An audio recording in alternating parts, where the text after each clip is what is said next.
ಮಧ್ಯಪ್ರಾಚ್ಯದ ಯುದ್ಧದ ಎಫೆಕ್ಟ್ ಬಗ್ಗೆ ಪ್ರಧಾನಿ ಮೋದಿಯವರು ದೇಶವನ್ನ ಉದ್ದೇಶಿಸಿ ಸಲಹೆಗಳನ್ನು ನೀಡಿದ ವಿಚಾರ ರಾಜಕೀಯ ಚರ್ಚೆಗೆ ಕಾರಣವಾಗಿದ್ದು ವಿಪಕ್ಷಗಳು ಮೋದಿಜಿ ಸಲಹೆಗಳ ವಿರುದ್ಧ ಹರಿಹಾಯ್ದಿದ್ದಾರೆ.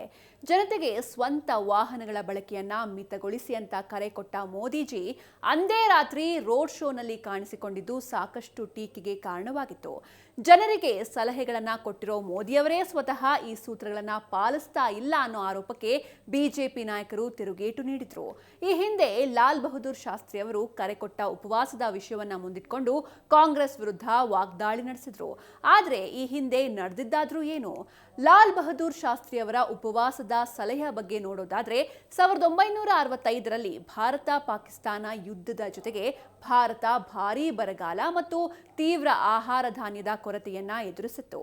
ಆಹಾರವನ್ನ ಸಂರಕ್ಷಿಸಲು ಮತ್ತು ಆಮದನ್ನ ಅವಲಂಬಿಸುವುದನ್ನು ತಪ್ಪಿಸಲು ಆಗಿನ ಪ್ರಧಾನಿ ಲಾಲ್ ಬಹದ್ದೂರ್ ಶಾಸ್ತ್ರಿ ಪ್ರತಿಯೊಬ್ಬ ಭಾರತೀಯನು ವಾರಕ್ಕೆ ಒಂದು ಊಟವನ್ನ ಬಿಡುವಂತೆ ಒತ್ತಾಯಿಸಿದ್ರು.